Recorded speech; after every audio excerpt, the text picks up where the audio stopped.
right, this is Joe from I4 Styles. I'm here with one of the godfathers, man, one of the legends, the Black Filipino TV with my dog, Jay. What's going on, man? What's going on? How you doing? Oh, I'm good, man. I'm good, man. I just wanted to bring you on today, man, and, ask you a few questions. Just let everybody know who you are and, how'd you get here and, just some of the experiences that you have and, what you can share with the audience and stuff like that. And maybe you can motivate them to want to travel and pursue their dreams also, man. Yeah. So I guess my first question is, what made you want to come here, man? Why the Philippines of all places? Man, it was what I met. My lady was a great representation of the Philippines. And I say that to say this, you have some people that are everywhere, right? Mm-hmm. Bad apples everywhere. You meet some Filipinos even, and it'll make you be like, they're from where? But she was a great representation, very giving, right? Now, I came here for her. Right. But the thing was, the things that she was doing. I remember one time in the States, and I shared this before on my channel, but a lot of people probably haven't seen it. I remember one time, it was my son's birthday. I just paid all bills. Didn't really have the extra cash at the time. I said, I was gonna give my son something that was gonna be very inexpensive. Right. She said, babe, I'll buy your son's birthday gifts. Wow. I said, wow. I said, what? She said, yeah, I'll buy your son's birthday gifts. And then I remember one time, because she has the same experience I have, right? Right. She's been worked in call centers before. I need to take the day off. She got off of work. She was a teacher in Thailand. She got off of work like around 7. She worked all day long. She would work in the morning from like 7 to 7. Maybe a little bit earlier than that, maybe 7 to 5, because she would do after school. She would give after school tutoring for the kids. So she did that, had a long day, like 10 hours. She came home and then worked another 4 hours for me. Man, that's cool. Yeah, and I said, wow. And it was one time I couldn't work, and she worked it for me because I was sick. And I was shocked. And so when things like that are happening, I said, I gotta go. She put me in a position. I said, man, no other woman has ever done anything like that for me, right? And you guys, if everybody ever seen my channel, I talk about the stories that women are doing for guys, but my first time seeing that, and it's crazy. I was telling it to my uncle, because at the time when this happened, I was at my uncle's place. I went to stay over there for a couple weeks, right? Because I went out to Georgia to see my son, and I was telling him what was happening, and he couldn't believe it. He said, wow. And then I was telling him everything. I said, I'm going to the Philippines. Right. And he was shocked. I spoke to him about a year ago again. I spoke to him a year ago again. He said, man, I'm proud of you. He said, everything you said you was gonna do, you did it. Right. But I'm jumping a little ahead, but that was my reason for wanting to come here, was all because of her. But I wasn't in it thinking it's gonna all be sunshine and roses, but we'll get into that later. Right. Yeah. And see, man, that's the thing, man. I guess in my experiences, with the opposite sex, I've never, experienced anything like that before, man. So for somebody like that, when you have somebody that goes that extra mile for you, I mean, those people are keepers. You want to hold on to those people. You want to love those people for life, because, I've been around her, and she seems so genuine, so kind, and man, I'm telling you, you're a lucky guy, man. So, and that's one of the reasons why I want to travel and meet new people, and because you never know who's out there. I mean, the person who's made for you might be in I don't know, Zimbabwe or Russia or the Philippines or Thailand. You never know until you get yourself out there and experience these things. So But I guess my next question is, so how did you meet her? You know, where'd you go? Well, was there a specific? actually, I met her on a Christian dating site. It wasn't for Filipinas. I met her on a Christian dating site, and that's where I was actually able to see the difference. It kind of led me to become a passport bro because of what was happening on that site, right? I was one of those guys that would just go out in the streets of New York and go talk to random women and get with them that same night. That was me. I wasn't one of those guys, oh, I can't get women. And a lot of guys are not like that. A lot of guys don't leave for that reason, right? That they can't get women. Right. It's the kind of quality of women they're getting. But what happened was, I'm trying to date American women first. I didn't want to date Filipinas. I didn't want to date women that were out of the country. So all of the American women, they either weren't talking to me, right? Because they couldn't see that pie in the sky. You know how it goes. Mm-hmm. And then also, you know how it goes too. Maybe my pictures weren't right. You know, women, they'll go through the pictures and go, oh, this picture doesn't look like this, or this picture gives off this kind of vibe. Damn, they gotta be perfect. And yeah, and women judge guys that way. I didn't know that though. So I'm sure that happened a lot, right? Yep. And then also the games. I talked to a woman in California, and she didn't know I was the kind of guy that was gonna just jump on a plane and go. So we talking for a good week. And I said, week and a half, we vibing. I said, what you doing next week? On Monday. No, on Saturday. I'm not doing nothing. I said, all right, well, come out there and check you. Mm-hmm. And then that happened, and the girls that weren't playing those games, the girls that were really looking for marriage, because this was a Christian dating site, right? Mm-hmm. The ones that were really looking for marriage were from Jamaica. They were from Thailand, the Philippines. Right. They were from other countries. Mm-hmm. And at first, I'm thinking, okay, they just want money, right? Mm-hmm. I actually ran to a couple that wanted money. Right. And not ran to them like had sex with them, you know what I Right. mean? Mm-hmm. And found her, mentioned money, and she said, if you bring up money again, I'm not gonna talk to you. I said, whoa. It's different. What's this? Mm-hmm. What's this? And the reason why is because she almost got scammed herself. Right. Mm-hmm. So, you know, it was different. And I still didn't want to date her after that. Mm-hmm. Like, because it hit like around the new year, and I'm thinking, I don't want to waste my time. I don't want to travel Right. all the way across the world to go get a woman. The reason why I felt like that is just like everybody else feels. I can get a woman anywhere.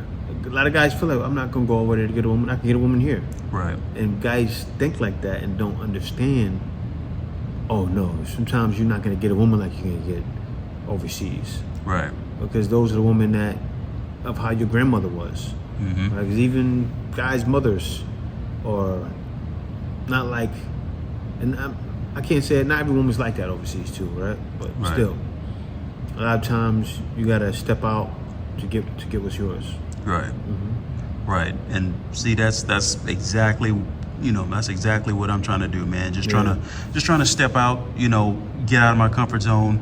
I probably need to go to, Christian app too, because, some of the apps I go to, man, I'm just, like I said, I've been catfished to death, man. So, I definitely want to, kind of follow that path, man. And, I don't know if I find what you find, but, I think what I've learned here too, is that relationships and just, things with the opposite sex, things with women, they progress a lot faster here than they kind of do in the States.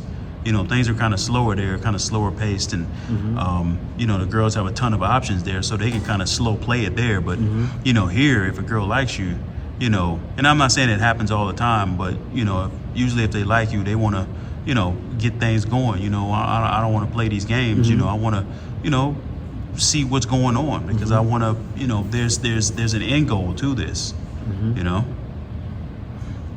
Yeah, man. So, but yeah, man, how did I guess when it came to you leaving the States, what did you leave with? Did you have a whole bunch of stuff? Did you have a few bags? How'd that process go?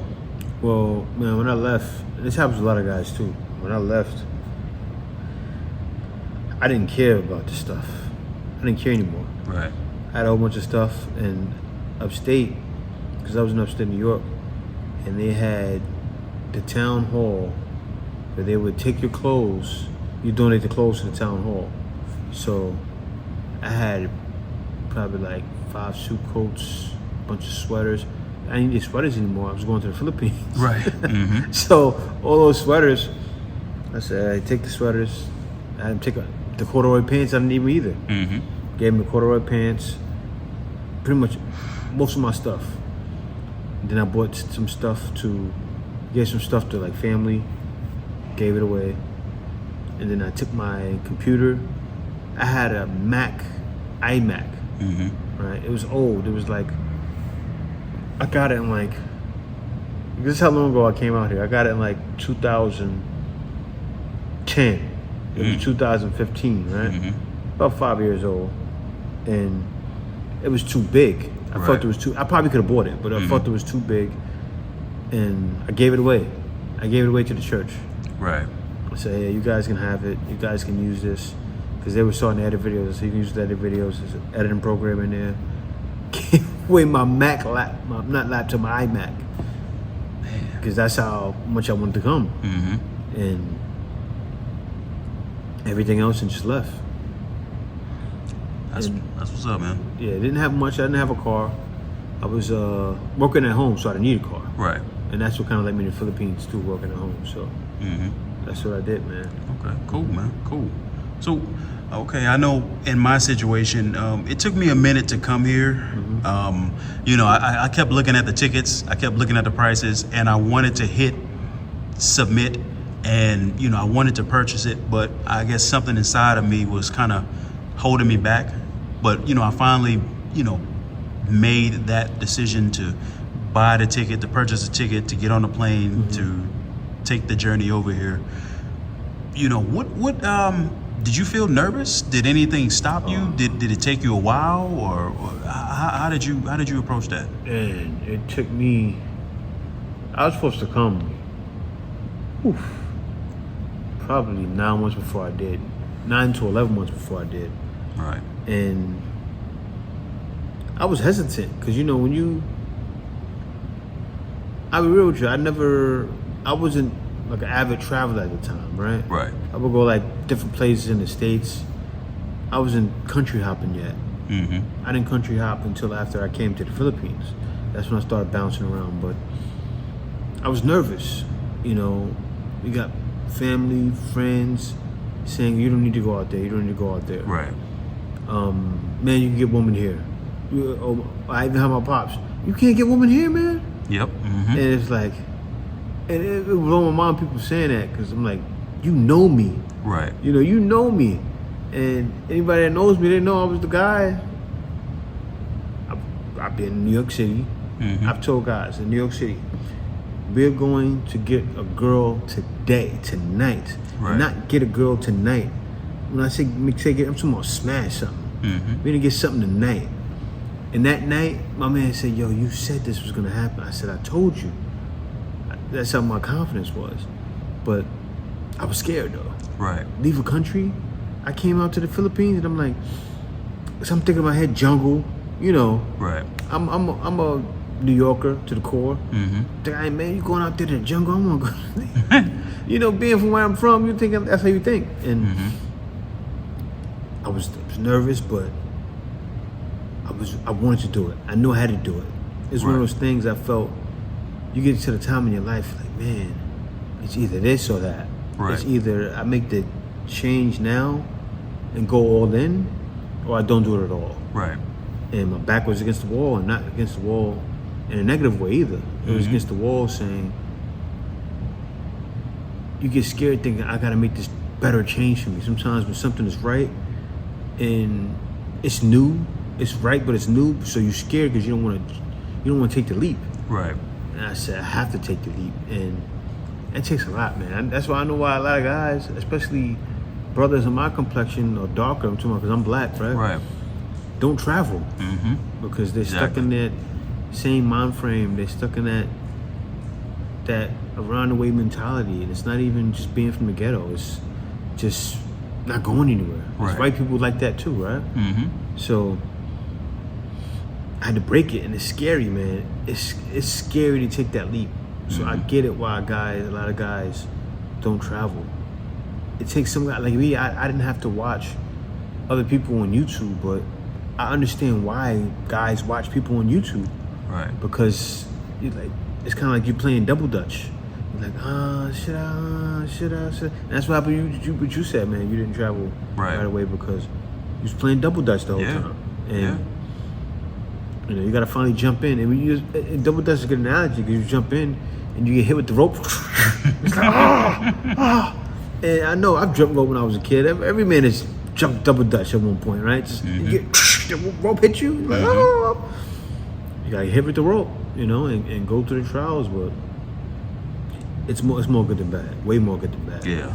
And that's what I've seen over the years. Good, man. Good. My man Jay from the Black Filipino TV.